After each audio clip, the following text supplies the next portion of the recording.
Hey guys, and welcome to another episode of Turn Your Home into Two, where I get to share with you my best and brightest referral partners all across the US.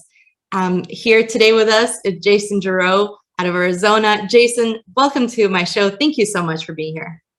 Thanks for having me, Sasha. It's fun. Jason, tell me about where you are located. So you're next to Scottsdale. Yeah, so our office and my home are in Gilbert, Arizona, which is a suburb of Phoenix. Southeast, if you look at Phoenix on the map, it's the southeast corner. Scottsdale is kind of the northeast corner, so we're a little south of there.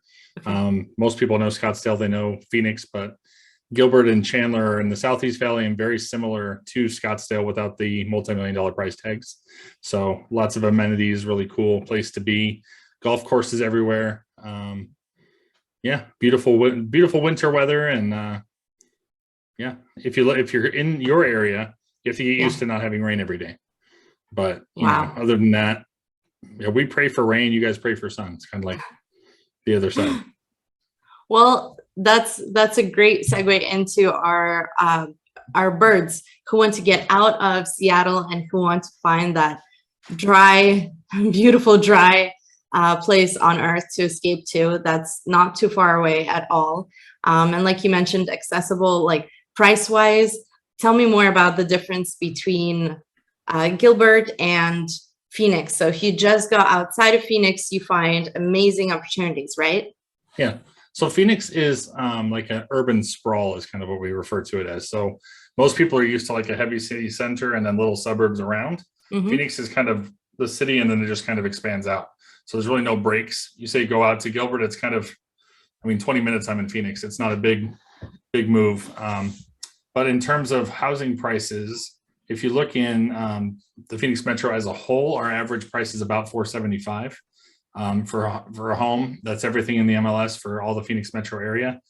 Down in Chandler, Gilbert, Southeast Valley, you're probably more in the 450 to 600 range. But then we also have homes as high as $1 million, low millions, that kind of thing, $1.5 million. Scottsdale, you're probably starting more at the 500,000-600,000 range, probably closer to 6, and getting up into the multi millions. And then Phoenix includes there's an area called Camelback Mountain, which is where all the athletes and retired tech company guys and all those guys put their homes literally on the side of a mountain. Then you're into the multi-million type homes. But Phoenix as of itself is so diverse. Even from there, the city of Phoenix can have an apartment you can rent for $900 a month, and then it can also have the same size apartment in another spot of Phoenix for $3,000 a month. So it just kind of depends on where you're at, and there's many different options. Yeah, when I'm thinking properties that people would want to invest in and rent out, are duplexes something that are often seen around?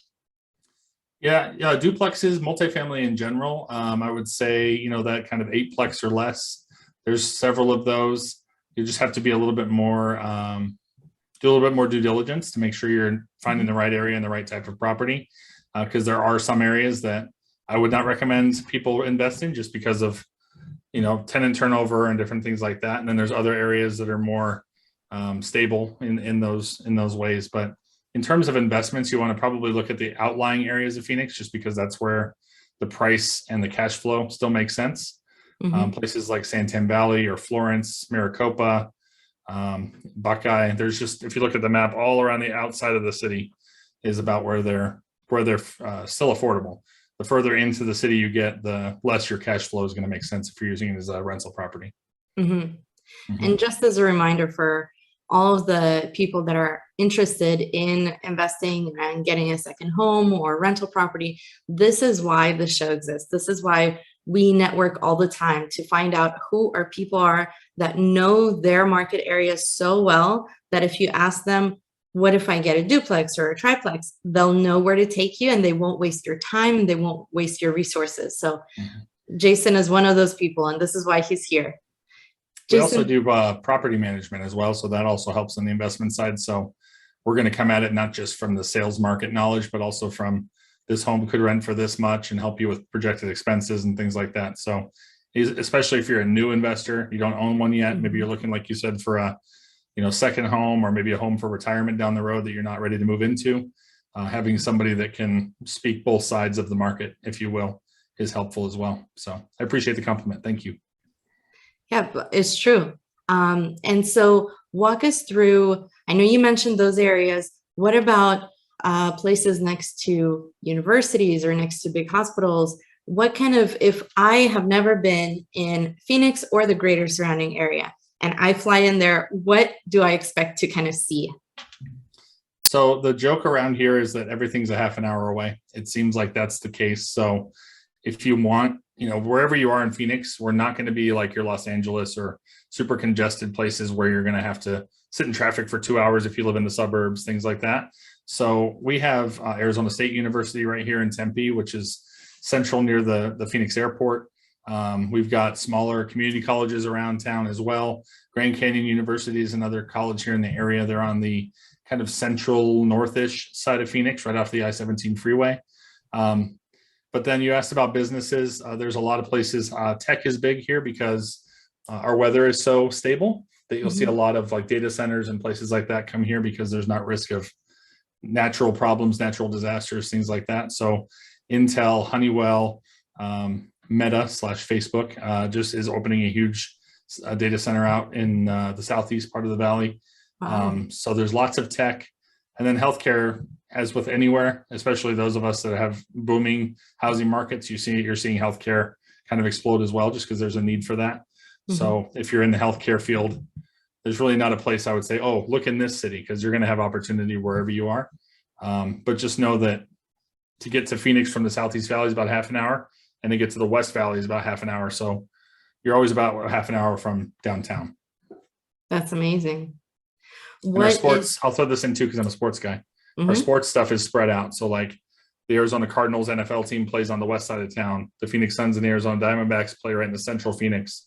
They're moving our hockey team out to ASU's campus, and near there in Tempe on the East Valley. So you can get sports wherever you're at. And we do have all the major pro franchises. So do they close down some of the streets like they do in Seattle? I mean, the seats or the streets immediately surrounding the stadiums will have to get closed for game time, but nothing major.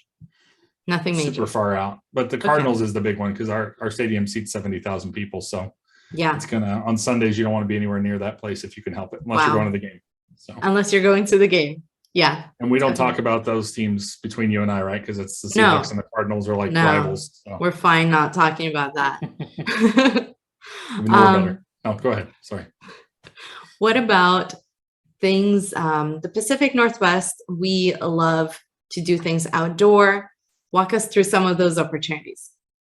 Yeah, so one thing people don't know when they think about Arizona, they think we're like a cowboy town with tumbleweeds everywhere and all that kind of stuff. And we tie our horses up to go get, groceries and stuff. That's not anywhere what Arizona is like. First of all, it is the fifth largest city is Phoenix. So we do have all the amenities of a big city, but within about 3 hours or so north, you're in the largest concentration of ponderosa pines in the world. About 3 hours northeast of Phoenix, you're at about 9,000 feet elevation. And then we have down in southern Arizona, there's Tucson with the University of Arizona, with Old Tucson, Tombstone, all the places that you see in the old cowboy movies and stuff. Old Tucson is a studio actually that they used to shoot John Wayne movies at and that kind of stuff. So you can check that out. And then there's actually wineries all over Arizona as well. In Cottonwood, in the southeastern part of the state as well, has some really good wineries. So I think there's a misconception about Arizona being this desert community, when in fact we really do have all of the different types of climates in Arizona, not to mention 4.5 hours from Rocky Point, Mexico, and about 5 hours from San Diego. So you can hit the beach with a very quick drive as well if you need to. Wow.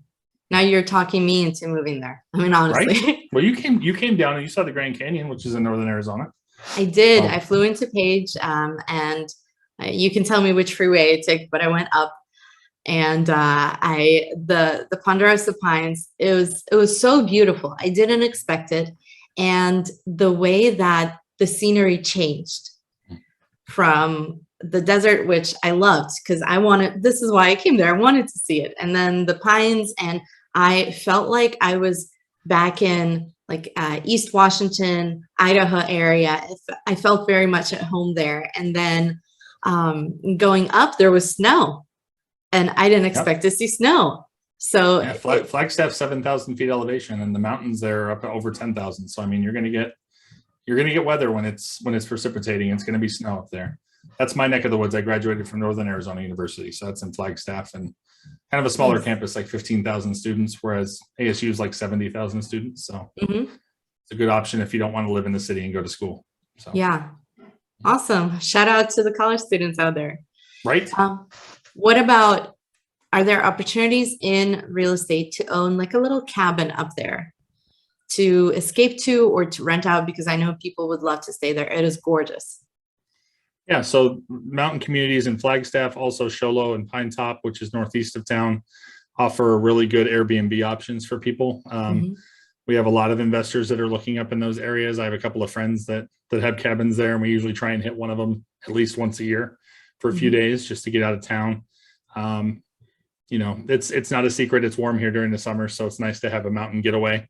If you're going to live here full time, you can still jump out of town and do that, and then rent it out while you're not there. So lots of good investment opportunities, and yeah, skiing, all that kind of good stuff. Camping is a big here as well, and hiking. Sedona's here too. There's too many things to tell you about in Arizona, but there's all kinds of outdoor stuff to do. I think the camping and the hiking is, most people can picture that. The skiing is a very nice surprise. Yeah, the mountains up in Flagstaff, we have a ski resort, and then in northeast of Pine Top, in the White Mountains, there's Sunrise Ski Resort as well. Sunrise manufactures snow to help out with their snowfall, but Flagstaff usually doesn't have to, but they have the ability if necessary. So either one's a good ski resort to hit. Got it. And then coming back to your area where you are at, are most properties that you're managing, are they short-term rentals? Or are they long-term rentals?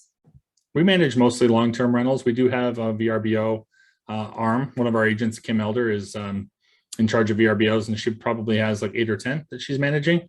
But most of our 200-ish properties are going to be the long-term, and usually only anything that doesn't require on-site management. So if, usually 12 plex or less is kind of the cap of what we can manage around Phoenix, and anywhere in the valley we can cover. They call it valley here. That's an amazing structure to have, because I think there's a lot of reassurance to know that you have a person on your team that can manage a VRBO if people wanted to go that route. Or if they wanted to do something long-term, you also have that right under your cap, under your supervision. So it is such a benefit to have. Yeah, definitely. It helps investors especially, but also just our differences. We have a sales team of 5 as well, in addition to several independent agents. So we can usually match folks up with people they get along with, personality types that they jive with. So we try and really serve the individual need of a client, whoever that is. And then you mentioned your summers. Talk to us about your winters, because we in Seattle know what our winters are like. They are endless rain, and we just want to get out as much as possible, like get out of the state as much as possible, because there's really not a lot to do when you're rained out. Walk us through what our winter would be there. Yeah, so we do get some rain in the winter, but it's not really heavy. Usually July, August is pretty heavy in the monsoon season, and then some in January-ish, maybe a little bit in February, we'll get a little bit of rain. But, when I say we get rain, it's like 1 or 2 days on the calendar for a couple hours a day. It's not like a week straight all day long, that kind of thing. Our temps are probably in the 60s on average in the winter. But I would say the lowest, maybe low 50s, and then it can get down into the 20s at night. Desert climate shifts a lot from day to night. That's one of the things you notice about the desert. It can go down 30 degrees, 40 degrees between just the day and the night temps. Yeah. So, but it's great. We have just get a property with a hot tub in the backyard, and you can sit out there in the 60 degree weather and enjoy your hot tub and your company with whoever you're with, and it's a good time. Perfect. Jason, what is something that I forgot to ask you perhaps that you want to share with us? Well, I'm not allowed to talk about desert critters. No, I'm just kidding. So no, but there are lots of cool wildlife here in addition to the desert critters. I think that's something I really look forward to. It's one of the reasons I get out of town too. Especially if you're hiking, doing things like that, you could run into, javelinas, you could run into bobcats, you can run into, even up north, you can run into, wild horses right around Phoenix. So the wildlife is really cool around here. And then if you're a golf fan, this is the place to be. I think we have one of the highest golf courses per capita ratio in the country. So obviously year-long good weather for the most part, except for a little bit of heat in the summer. Yeah. People can golf anytime. You don't have to worry about losing your ball in the snow. So it's a good thing. Is the offer still good? I mean, being trained by your friend, the golfer? Well, I don't know I promised for him, if he sees the video, he's going to be on the hook. But yes, I do have one of our lender partners was a former pro golfer. So I have yet to call that favor in, but we'll have you come down. We'll have a few of us get together and we'll just go and walk into his office and say, we're going golfing. Let's go. Take him with us. Deal. Just don't give him any choice. Just like, right. Once you're in front of him, how can you say no, right? Take a break. Buddy, you've been working so hard. You need a break. Let's go. Exactly. Yeah. Yeah. I'm just going to take a couple of months and actually like learn how to do it right first. And then I'm going to come. There's never any doing it right. All of us wish we did it better. So. Oh, awesome. Awesome. So it won't be too amusing, I hope, to see me play golf. Everybody's different. I've been playing for probably 10, 12 years and I'm still awful. So golf is one of those sports that you hit one good shot and you're like, I can come back next week. I'll be back. Nice. But the rest of your game is awful, but you hit that one shot and you think you can play and you keep trying. So isn't it more about the connection and the networking? Of course. Yeah. The time with your friends. I mean, you're probably going to spend 3-4 hours with these people. So yeah, it's good to hang out with people. And then, yeah, for business, especially a lot of business gets done on the golf course. So yeah. Okay. Well, there you have it. Arizona golf courses, mountains, all kinds of weather that you could hope for, but especially amazing opportunities to invest in because it's one of those states that is so diverse that can appeal to so many people. And you can get a home, you can rent it out and then have it as your place that you're going to retire to, but perhaps you're not ready yet and you still want a good 10, 15 years to do life here and just fly in once in a while when people aren't renting your place out or block that time off because it's most likely going to be rented out all year long and just enjoy it and know that you have an amazing place ready for you. Absolutely. Yeah. Jason, thank you so much for joining us today. It's been such a good time with you. Thank you. Yeah. Thanks for having me. I appreciate it. We should do this again in about half a year and just see how the market and everything is going. I think we did one of these about a few months ago. So this is like I got to ask you all the questions about your market last time. So yes. So it's nice regular, to be on the other side. We're a regular on each other's channels. How about that? Yes. Go and subscribe to his channel. And subscribe to all the shows. I'll have links up in where do we have links up? Tell me. Description field. Yes. Smash that like button if you like the video. Subscribe to Sasha's channel if you haven't already. There we go. partners in this. All that social media lingo, whatever it is. Yeah, there you go. Oh, and on Instagram. His channel on Instagram is really great too. He has a lot of good info about it. And don't miss out on the jokes. The dad jokes, yes. The dad jokes, yeah. All right, thank you, Jason. See you next time. Thank you. All right.